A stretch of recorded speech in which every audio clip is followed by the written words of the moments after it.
So you might think this is a tutorial video. It's not. These 5 skills are the ones that I found personally the best 5 skills to use in a game once I've mastered them. And by mastered them, I don't mean that I can do them 5 times out of 10. I mean I can do them 29 times out of 30. So these are 5 basic skills that I think can help you in a game situation.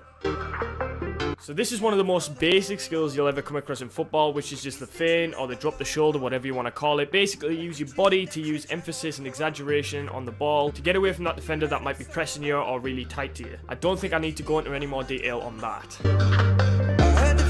And this brings me on to the chop, which is basically a skill that Ronaldo shows best. If you have ever watched Ronaldo play at all through the Euros or for Real Madrid or even Man U back in the day, he used to do the Ronaldo chop, as I call it Ronaldo chop, but he used to use the chop so well and with both feet, and he can get out of any sort of situation. You can go forward with it, you can go sideways with it. As a forward, this is definitely one of the skills that I would suggest having in your locker.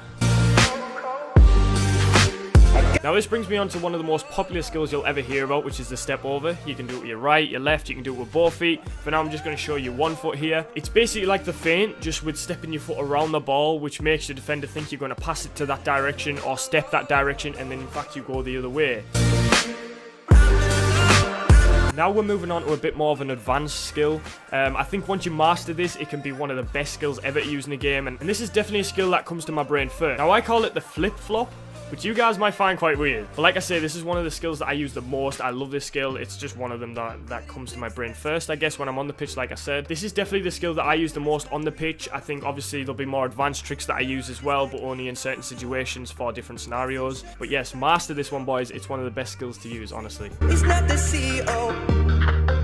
Now this one, I shot this one in because I find myself doing this more than I should, in a sense. I play futsal, which is like a 5-a-side game, not really an 11-a-side game. It's indoors, it's with a heavier ball, and it's much more fast-paced, much more skillful and things like that. But I use that skill a lot in futsal. I think this one, though, can be used on the pitch quite well, and I'll show you exactly why. When you do that roll over, once you do the roll with the front foot, so normally it's your strongest foot, so my right foot, I roll over my right foot, which makes the defender think, alright, he's going to that direction, which would be his right-hand side. So he steps his foot out to the right, as you can see right now, and then you flick your left foot very, very cheekily through the back, and it'll make them quite often. Like, you won't believe how often it will work. I actually did it in the video that I uploaded 2 days ago, and I'll show that clip right now. Oh, no!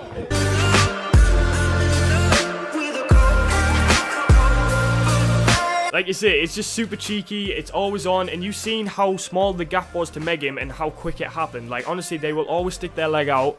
Only top defenders won't notice what you're doing. And if you do this more than once a game, they might click onto it and they might try and stop the meg from happening, which then you can use other combinations and practice more skills. But yeah, I hope these 5 skills here helped you lots. I think like these are one of the best skills that you can use, and I think one of the most basic as well. They might not look basic at first, but if you just practice and put hours in, you can definitely master them, and you can definitely start producing them in games and training situations. If you guys want to see more videos like this or more advanced versions, I think I've used more skills than I can remember in games and stuff like that. So if you actually want to see that and you want to see more advanced sort of, like, I guess they're not really tutorials, they're just sort of showing you guys and you can practice them. If you want to know how to do them, I guess slow-mo the video down, or I can start telling you guys how to do these. But yeah, it's been your boy Mikey. I'll catch you boys tomorrow. Peace out.